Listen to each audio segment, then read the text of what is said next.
নবী সাল্লাল্লাহু আলাইহি ওয়াসাল্লামের জন্মের আগেই তার বাবা চলে যান,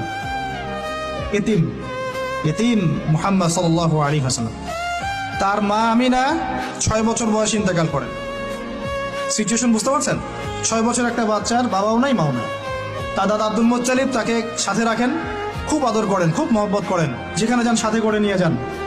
তিনি নেতা মানুষ, তার পাশের চেয়ারে তাকে বসতে দেন, বলেন আমার এই নাতি একদিন সাইয়্যেদ হবে, নেতা হবে, এই কথা বলেন। তিনি ইন্তেকাল করলেন 8 বছর বয়সে। তারপরে দায়িত্ব পেলেন চাচা আবু তালেব। নাম কি?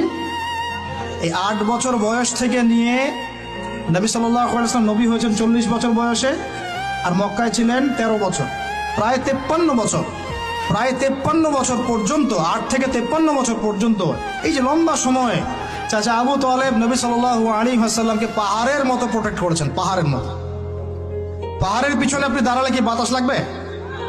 এভাবে তিনি প্রোটেক্ট করেছেন নবী সাল্লাল্লাহু আলাইহি ওয়াসাল্লামকে। তার সন্তানদেরকে যা খাওয়াতেন তার চেয়ে ভালোটা নবীকে খাওয়াতেন সাল্লাল্লাহু আলাইহি ওয়াসাল্লাম। স্পেশাল রান্না তৈরি করে তাকে ডেকে নিয়ে বসতেন, কারণ এতিম ছেলে, মনে কষ্ট আছে, হয়তোবা সবার সামনে বলতে পারে না, ব্যাপারটা বুঝেন না? তিনি এইভাবে ট্রিট করতেন। এমনকি নবী হওয়ার পরে আল্লাহর নবী সাল্লাল্লাহু আলাইহি ওয়াসাল্লামের বিরুদ্ধে পুরা সমাজ চলে গেল। কেউ গালি দেয়, কেউ বলে সাহের, কেউ বলে কাযযাব, কেউ বলে ফারিকুল জামা। মানুষ গালিগালাজ শুরু করলো, নিন্দা গীবত তহমত শুরু করলো, অর্থনৈতিক বয়কট শুরু করলো, সামাজিকভাবে বয়কট করা শুরু করলো। এমন কোনো অত্যাচার নাই যা নবী সাল্লাল্লাহু আলাইহি ওয়াসাল্লামকে করা হয় নাই। বুঝতে পারছেন কথা? এইরকম একটা সিচুয়েশনেও চাচা আবু তালেব তিনি বলছেন, তারা তোমার দিকে আসতে পারবে না দলে দলে যতদিন আমি আবু তালেব দাফন হচ্ছি না মাটির তলে। কথা বুঝতে পারছেন? তারা তোমার দিকে আসতে পারবে না দলে দলে যতদিন আমি আবু তালেব দাফন হচ্ছি না মাটির তলে। এইরকম মানুষ চাচা আবু তালেব।